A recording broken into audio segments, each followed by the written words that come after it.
Hi, this is Eric Keller from Otoy.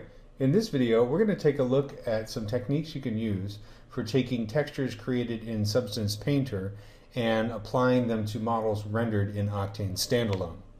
So for this project, we're taking a look at this robot I created. It's kind of a Gundam style robot. You can see the Octane logo is featured prominently on the headgear here. And we'll be taking a look at how I created the textures, or how I exported the textures for Substance, and then how I adapted them to use with Octane shaders. So all the materials that I used for this robot, with the exception of the glowing red eyes, are Octane glossy materials. They're actually fairly simple materials. They have a bunch of texture maps that I created in Substance Painter plugged into the diffuse, specular, and roughness channel. And I'm also using a displacement map for the details, but you could use a normal or bump map if you wanted to. Mostly what I'm concerned with talking about are how I'm using the texture maps that I created for the diffuse, specular, and roughness channels. So let's take a closer look at the material I've applied to the metal on the head, and that is a glossy material. So I have a texture map in the diffuse, in the specular, and the roughness. The diffuse channel is the color of the metal. So this is what the diffuse map looks like. So we see we have gold metal, kind of light bluish metal, and then black paint. And then we also have a fair number of scratches. Since this is diffuse, the scratches are going to reveal the raw metal underneath the surface. So on the surface here they appear kind of silverish gray. In the diffuse map, they are black because those raw bits of metal are not diffusing light back into the environment, they're reflecting light back into the environment, which brings us over to the specular channel. So if we take a look at the specular map, we can see that we have gold paint, blue paint, black paint, and then silverish color for the scratches in the metal. So this is what the specular map looks like. So by putting color into the specular map, we get more of a realistic metal, because metal tends to pick up the color of the surface in the specular highlights. So especially on these gold parts, where we have this gold metallic paint, you can see that the specular highlights, the reflections of the lights in the scene, are picking up some of that gold color from the metal. And that's why we have a color map in the specular channel. So the roughness channel controls the smoothness of the surface. In other words, a very high level of roughness is going to spread out the highlights more across the surface. So in these areas where we have black paint, we're going to have a light color for the roughness because it's not quite as smooth. On the areas where we have kind of shinier metal, or especially in the scratches, we're going to have a darker color for the roughness because they're essentially reflecting more light into the environment because they're a bit smoother than, say, the black paint. So if you compare the parts of the surface right here, where we have raw metal next to black paint, we're going to have low roughness in the raw metal and high roughness in the black paint. And I have a texture map that is also controlling that I created in Substance Painter. So let's take a look at the Substance Painter file for this robot project. For the shader that I'm using in this project to preview the textures, I've chosen the PBR Spec Gloss. So you have a number of different shaders that you can choose. And actually, when you first create your painter file, when you choose New, you are given under Template a number of different choices. I chose the PBR Specular Glossiness because that one is the closest to the Octane Glossy material.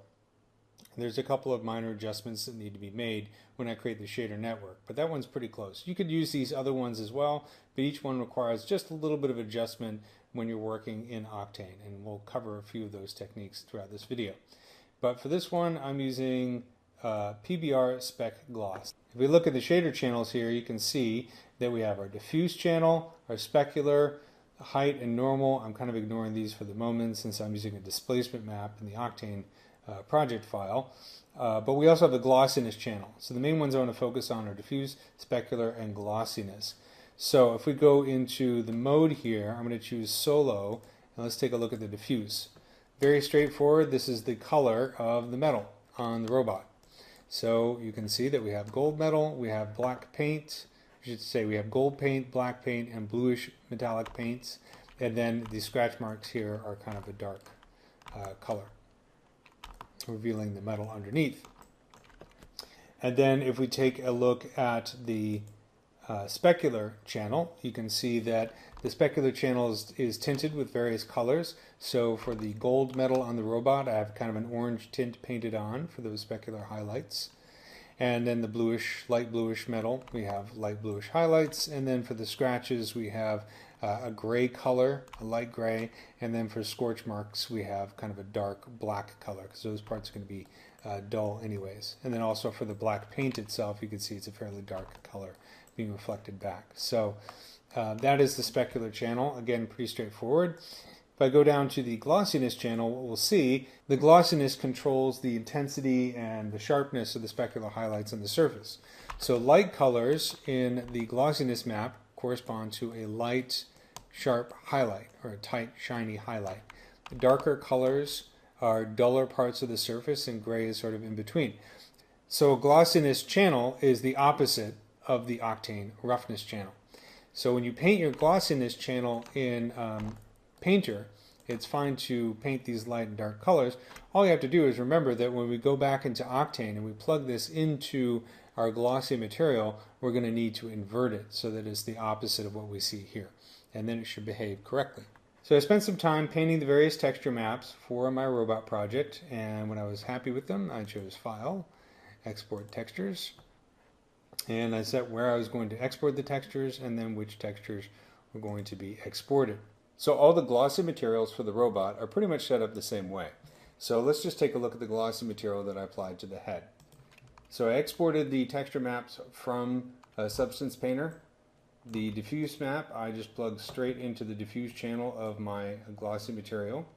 The specular map I plugged into a color correction node just so I could add maybe a little bit more brightness. I thought it was a bit dull, so I set the brightness to 2. So just a little bit of adjustment there, and that's plugged into the specular channel. So the big adjustment I need to make is with the map that is plugged into the roughness channel of that glossy material. So here's roughness, and I have the glossy map that I exported from Substance Painter plugged into that roughness channel. But as I mentioned a couple times before, the glossy map created by that template in Substance Painter is the opposite of the roughness channel and the glossy material. So that's pretty easy to fix. All you need to do is put an Octane invert texture node between the glossy texture map and the roughness channel. Of course, you can make this even simpler. If you don't want to use an invert node between the glossy texture and the roughness channel, you can go to the settings for the glossy map and just turn on invert right here. So let's disable this for a second. Move this off to the side, and then just turn on invert. And that kind of does the same thing. But sometimes it's nice to have the invert node there just so you can see visually exactly what's going on to the map as it goes from the texture into the shader itself. Another option you can use is to use a color correction node. So for the glossiness texture, I'm going to turn invert back off. So it's no longer inverted. I'll right click in the node editor, and under textures, mappings, I'll choose color correction. So this will create a color correction node, and now I can hook the glossiness texture into the color correction node, and then hook the color correction node into the roughness channel. The color correction node also has an invert option. So let's make sure that invert is off for our glossiness texture. Go to the color correction node, turn invert back on, and then what we can do is we can play with some of the settings here. So let's say I wanted to make the metal a bit shinier. I can reduce the brightness of that glossiness texture. So that's probably a bit much. Let's set this to like 0.3 or something like that. So you can see that the metal is now becoming shinier because I'm making the glossiness texture darker. So darker texture is going to result in a shinier metal. So that's another option you can use. So let's take a quick look at another example that uses a different template from Substance Painter. So for this example, instead of using the PBR specular glossiness template, I'm using the PBR metallic roughness template. So in this case, it's a little bit different shader. And for this example, I'm just working on the head. I've added some splattered mud to the surface just to make the kind of the changes in the surface quality a little bit more obvious. So let's take a look at the PBR metal roughness channels. We have base color. It's slightly different from diffuse. This is the diffuse texture that was exported in the previous example, and you notice it does have the colors of the surface, but notice that where the scratches are, we have sort of a dark color, a black color, because those parts of the surface are reflecting more of that raw metal, so there's less of a diffuse value there. The base color texture is different because now we're seeing the colors of the surface, and notice that the scratches here, instead of being black, they're the bluish kind of silver color. So that's the first major difference. The next major difference, of course, is we have a metallic channel here. So if I switch to solo mode, and let's take a look at metallic, instead of the specular color, which had the color of the reflections on the surface, we have a grayscale texture. And this grayscale texture determines how metallic the surface is. So lighter colors mean it's more metallic, darker colors mean it's less metallic. So what does this mean? Well, this means that when this is applied to the shader, more of that color, of the base color, is going to be visible in the specular highlights on the parts of the surface that are white. And less of that base color is going to come through on the parts where the surface are dark colors. So in this case, since I had these kind of mud splatters all over the surface, if we take a close look at that, I don't want the blue color to come through in the highlights or any of the diffuse quality of these mud splatters, because they're not metal, they're dirt, right? And then of course we want to take a look at the roughness channel, and this is actually easy because this is the opposite of glossiness. So this is something that we can plug directly into the roughness channel of our Octane shader without having to do too much manipulation if we don't want to. So I'm going to export the textures just for the head. So I'll choose File, Export Textures. I'm just doing the head just for this example to keep things nice and short. But you can see it's going to be creating a number of texture maps. The ones that I'm mostly concerned with are base color, roughness, and metallic.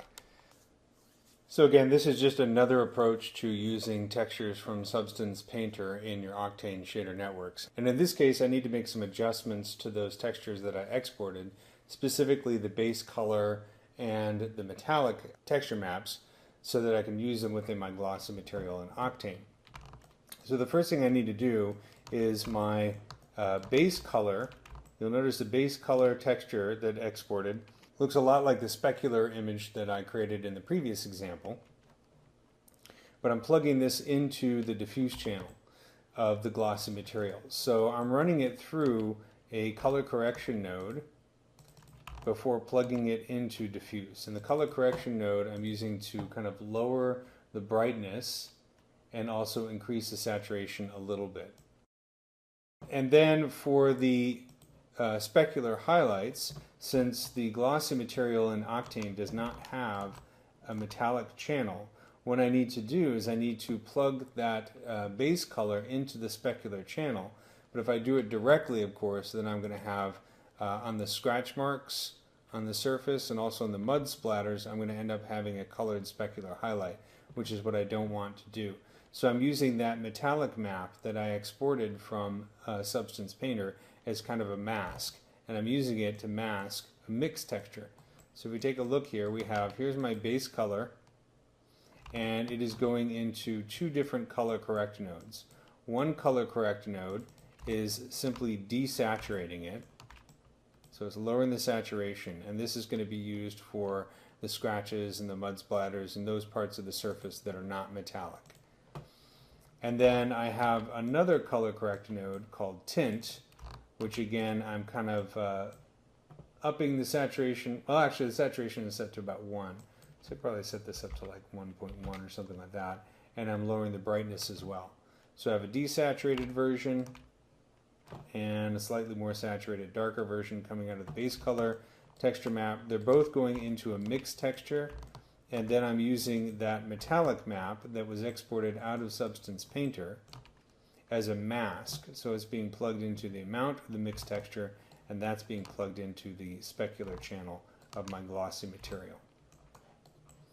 So a little bit more work to use this method, but it's certainly valid. The nice thing about this method is that for the roughness channel in the glossy material, I don't really need to do anything to the roughness map that was exported from Substance Painter, but I do like to run it through a color correction node just so I can adjust the brightness a little bit. So cut the brightness down to about 0.8 here as it goes into the head glossy material, and then of course I had the same displacement map that I was using before. So the result is a slightly different look. You can see the blue paint looks more obviously like a blue paint in this particular version, but you can see how I've got those kind of yellow or gold highlights on the metallic parts, and then desaturated highlights on some of the scrapes and scratches and the mud splatters. So I demonstrated a couple different ways you can take textures created in Substance Painter and integrate them into materials in Octane Standalone. So you can download the project files in an Orbix file and take a look at the shader networks and maybe play around with them and see what other kinds of effects you can create.